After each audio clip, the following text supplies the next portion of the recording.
Toshkent shahar Ichki ishlar bosh boshqarmasi tomonidan poytaxt hududida giyohvandlik kuchli ta'sir qiluvchi dorilarning savdosi tarqalishiga qarshi maxsus tadbirlar olib borilib, qonun ustuvorligi ta'minlanmoqda. Tezkor tadbirlar davomida internet orqali giyohvandlik vositalarini sotish bilan shug'ullanayotgan jinoiy guruhlarning ildizigacha borilib fosh qilinmoqda. Muhtaram Prezidentimizning 207-sonli farmonlarining ijrosini ta'minlash maqsadida Toshkent shahar Ichki ishlar bosh boshqarmasi axborot texnologiyalari sohasidagi jinoyatlar qarshi kurash boshqarmasida boshqa huquqni himoya qiluvchi organlar bilan hamkorlikda maxsus ishchi guruh tuzildi. Ushbu guruhning asosiy yo'nalishlari etib, kibermakonda, ayniqsa internet tarmoqlari orqali giyohvandlik va psixotrop moddalarning savdosi uchun mo'ljallangan platformalarni aniqlash, ularning faoliyatiga chek qo'yish etib belgilangan. Bu jarayonda tezkor vakillar tomonidan nafaqat giyohvandlik vositalarini tarqatuvchi shaxslar, balki ularning tepasida turgan jinoiy guruh rahbarlarini fosh etishga qaratilgan tezkor chora-tadbirlar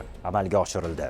Ushbu ishchi guruh tomonidan o'tkazilgan tezkor qidiruv tadbirlari davomida 1 oy davomida 4 ta ushbu platformalarni yaratgan, ularning faoliyatiga xizmat ko'rsatuvchi, jinoiy yo'l bilan topilgan mol-mulklarni kriptoaktivlar orqali legalizatsiya qilib kelayotgan shaxslar aniqlanib ushlandi.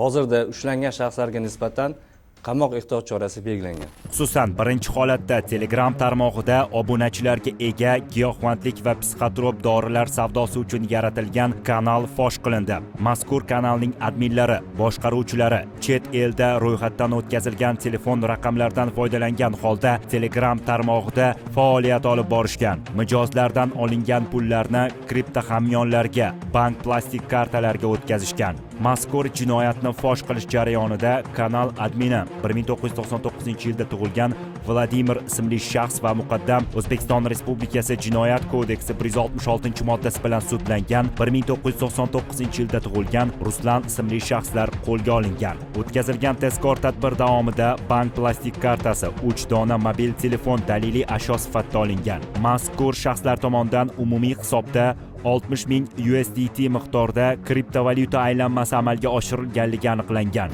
O'tkazilgan navbatdagi tezkor tadbirda ham giyohvandlik va psixotrop dori vositalarining savdosi uchun yaratilgan 1946 nafar foydalanuvchiga ega maxsus bot faoliyatiga chek qo'yildi.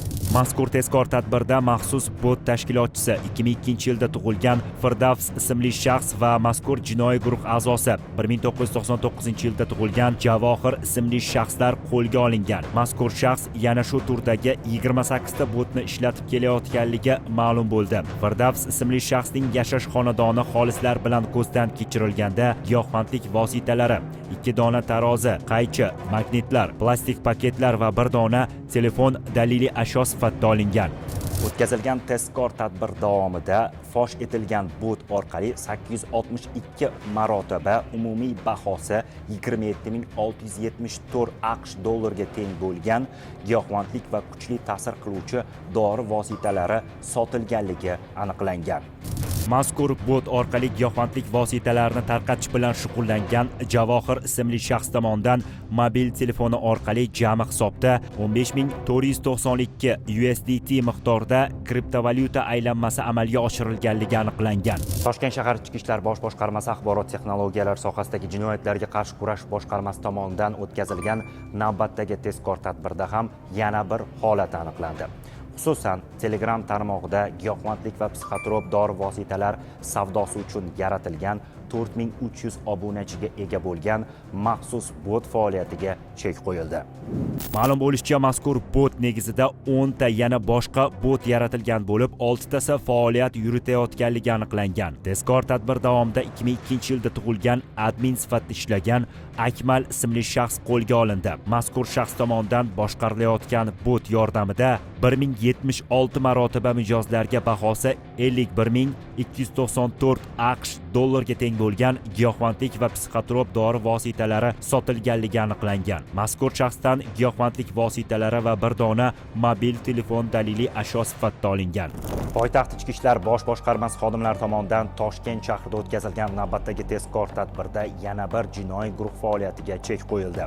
Xususan, Telegram tarmog'ida giyohvandlik va psixotrop dori vositalar savdosi uchun yaratilgan 14 mingdan ortiq obunachilarga ega bo'lgan maxsus bot faoliyatiga chek qo'yildi.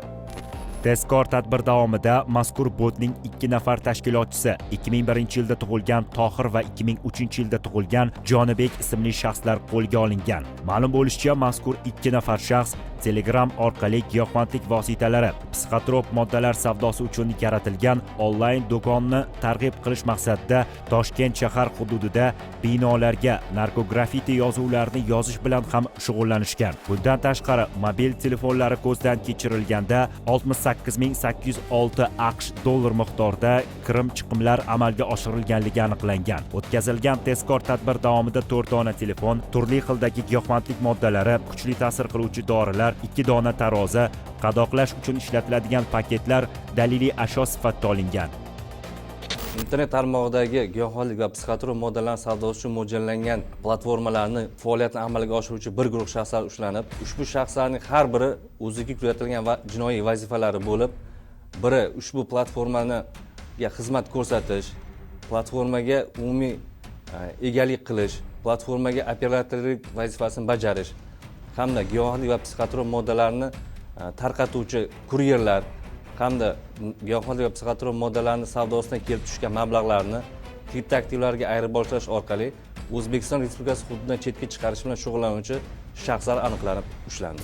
Mazkur faoliyat yuritayotgan narkoshoplar, jinoiy guruhlar poytaxtning barcha tumanlarida giyohvandlik vositalari, psixotrop moddalarni tarqatishga tayyorgarlik ko'rishib, rejalashtirganliklari ayon bo'ldi. Xodimlar tomonidan tarqatilishi mumkin bo'lgan giyohvandlik vositalarining savdosiga chek qo'yildi. Fuqarolar, ayniqsa yoshlarning zaharlanishi oldi olindi. Qilmish qidirmish deganlardek, endilikda mazkur shaxslar qilgan jinoyatlarga qonun oldida javob berishlariga to'g'ri keladi. Agar poytaxt Ichki ishlar bosh boshqarmasi xodimlari vaqtida tezkor choralar ko'rishmaganida mazkur shaxslar odamlarni zaharlashda davom etishgan bo'lardi. Tashkil etilgan maxsus ishchi guruh hozirda shunga o'xshash bo'lgan giyohvandlik va psixotrop moddalarni savdosi uchun mo'ljallangan platformalarni egalarini hamda ularga xizmat ko'rsatuvchi, jinoiy faoliyatdan olingan daromadlarni legalizatsiya bilan shug'ullanib keluvchi shaxslarni aniqlashga qaratilgan tezkor qidiruv tadbirlari davom etmoqda. Toshkent shahar ichki ishlar bosh boshqarmasi tomonidan Toshkent shahrida jinoyatlarni issiq izidan fosh etishga qaratilgan tezkor tadbirlar davom ettirilmoqda. Qonun ustuvor, jinoyatga esa jazo muqarrar.